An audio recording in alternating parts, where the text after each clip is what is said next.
안녕하세요, 태국 김한입니다. 오늘은 어떤 계기로 여기까지 왔나요? 또는 어떤 계기로 그런 결정을 하게 됐나요? 라는 주제로 썰을 풀어보고자 합니다. 모든 상황에는 저희가 항상 계기가 있기 때문입니다. 계기가 있어요.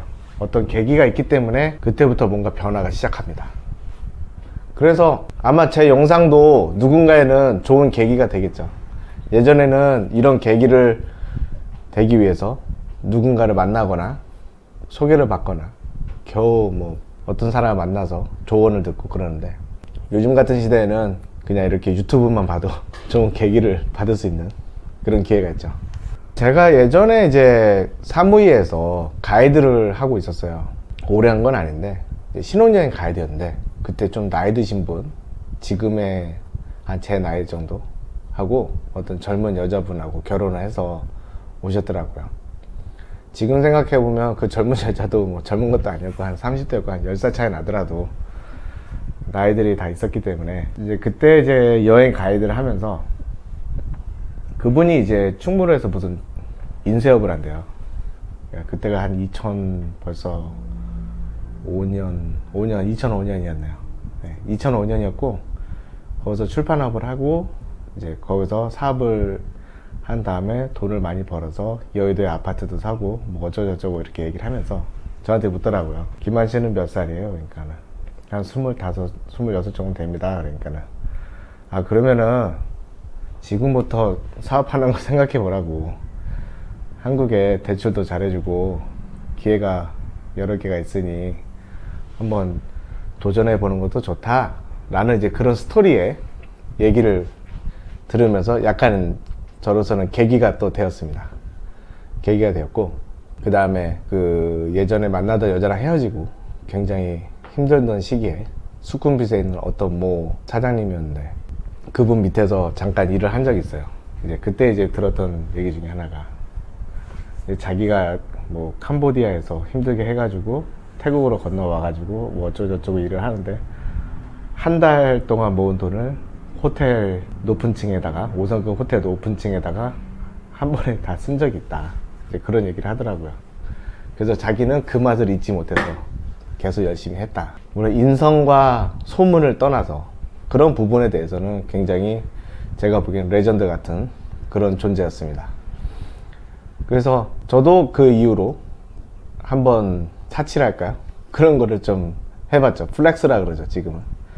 그러면서 그때 느꼈던 그 감정, 그 기분, 분위기, 이런 게 너무 좋았어요. 그러니까 그런 좋은 거를 계속 느끼고 싶잖아요, 지속해서. 그러면은 어떻게 해야겠어요? 열심히 살아야겠죠.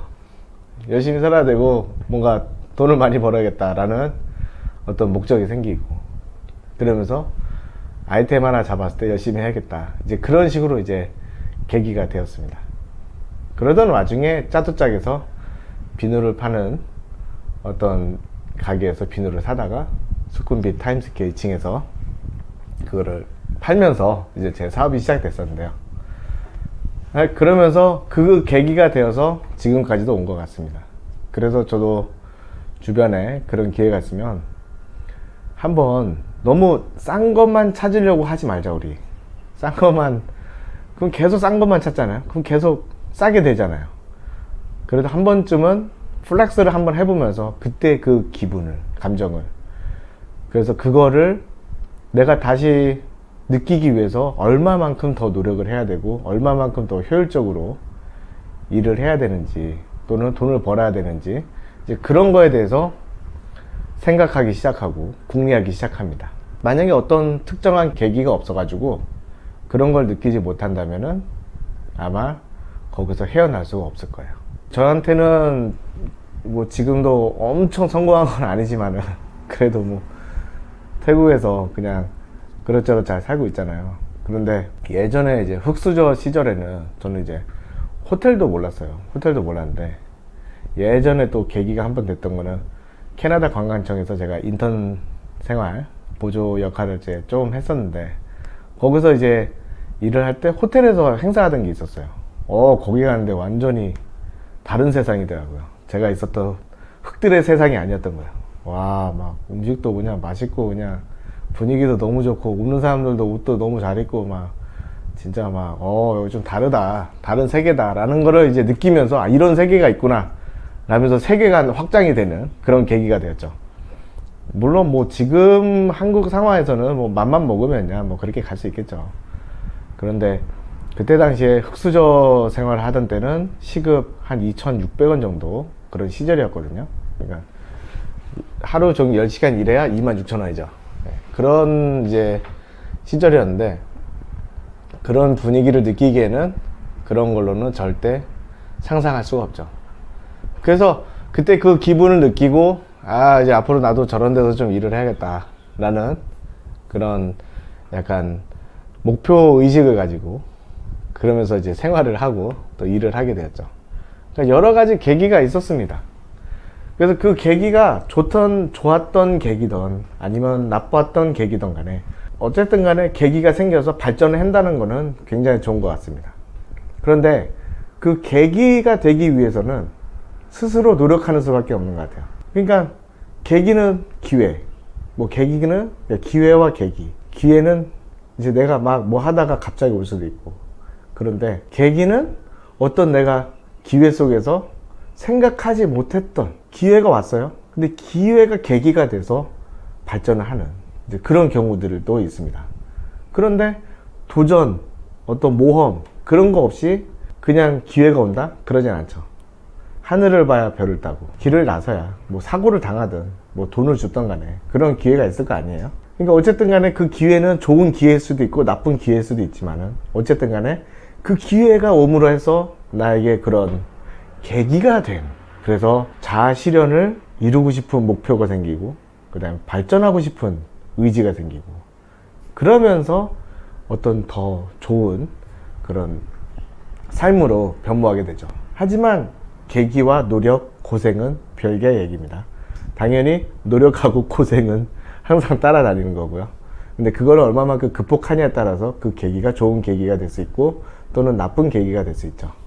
그래서 어떤 사람들은 나쁜 계기 때문에 범죄자가 되기도 하고요. 어떤 사람들은 좋은 계기 때문에 부자가 되기도 하고요. 근데 그 계기 이전에 벌써 기회라는 게 있었고 그 기회에서 계기가 생겼고 계기로 인해서 우리가 좋은 결과, 나쁜 결과 그렇게 얻을 수가 있죠. 그거는 마치 매트릭스의 빨간 약이냐 파란 약처럼 그런 것 같기도 해요. 그래서 우리는 어떤 계기를 만들고 어떤 결과를 이룰 거냐, 이제 그런 거에 대해서 우리가 좀 성찰하고 생각을 좀 해야 됩니다. 뭐 그것은 누구에게나 뭐 주어진 뭐 답은 없어요. 그거는 자기가 만드는 거잖아요. 자기 스토리는. 저는 비누에서 비누를 했고 또 어떤 사람도 또 다른 거에서 다른 거 하고 그럴 수 있기 때문에 그런 계기에 대해서 한번 좀 생각을 해봤습니다. 저도 그런 계기 때문에 여기까지 온 거고요. 그런 계기가 없었으면은 안 되겠죠. 뭐 계기라 하면은 지금 와이프가 휠체어를 타고 있잖아요. 저 같은 경우에는 용인대학교 특수체육교육학과라고 하는데 거기서 2년을 마쳤습니다. 4년을 마쳐야 되는데 2년만 마치고 태국에 오는 바람에 저는 아직 고졸입니다. 대졸은 아니고요. 그래서 그 2년 동안 이제 봉사활동도 하고 장애인 공부도 하고 여러 가지가 됐잖아요. 그러다가 그런 계기 때문에 와이프가 휠체어를 타고 있어도 저 정도 장애는 뭐 크게 막 그건 아니었어요. 이제 그런 계기가 됐던 거예요. 그때 당시에 그런 특수체육교육학과 가서 내가 이런 휠체어 탄 사람하고 결혼을 할 거라는 그런 상상은 하지 못했겠죠, 당연히. 이제 그런데 그 계기가 돼서 또 이렇게 온 거예요.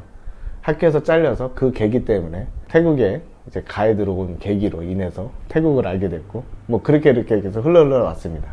그렇습니다. 그래서 우리에게는 기회는 항상 찾아오고요. 그 기회를 알아보는 사람과 알아보지 못하는 사람, 그 다음에 그 기회를 통해서 그 계기가 만들어지고 건더기가 만들어지고 그 건더기를 위해서 우리가 뭔가 우려먹고 뭔가 활용하고 이제 그러면서 발전해 나가면 될 것 같습니다. 네, 오늘은 제가 여기까지 썰을 풀고요. 오늘은 타이팩스라는 그 음식 관련 전시회가 있어요. 근데 음식 전시회에 저희가 참가가 아니라 방문을 하거든요. 비지터로 방문을 하는데 그러면은 비누 만드는 사람이 왜 음식 만드는 데 가서 그런 데 보냐. 왜냐면은 패키징 같은 거를 보면은 음식 같은 거는 트렌드도 빠르고요. 그다음에 패키징이 되게 중요하잖아요. 그런 뭐 과자라든가 캔디, 뭐 초콜릿 막 이런 것처럼 아기자기한 그런 패키징들이 굉장히 많고, 그다음에 뭔가 거기서 더 얻는 아이디어들이 있습니다. 그 전시회 같은 경우는 다 같이 모여놨기 때문에 그런 데 가서 또 아이디어를 얻고 자극을 받고 또 다른 계기가 되고, 네, 그런 목적 때문에 제가 전시회는 그런 걸 꼭 찾아가는 중입니다. 혹시 제가 시간이 되면 가서 영상을 짤막하게 하나 찍어서 업로드 하고요. 일단은 오늘은 계기에 대한 부분을 여기까지 썰을 풀겠습니다. 곧 1000명이 됩니다.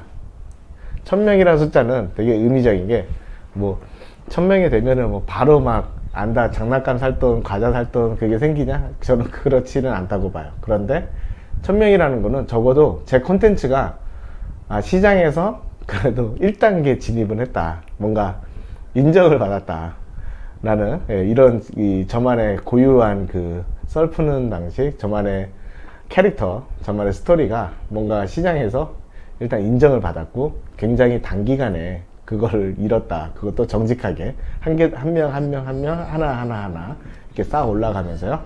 뭐 그러다 보면 언젠가는 또 뭐 많은 구독자 분들 생기고 뭐 그러지 않을까요? 그러면은 다음 시간에 또 뵙겠습니다. 그럼 안녕.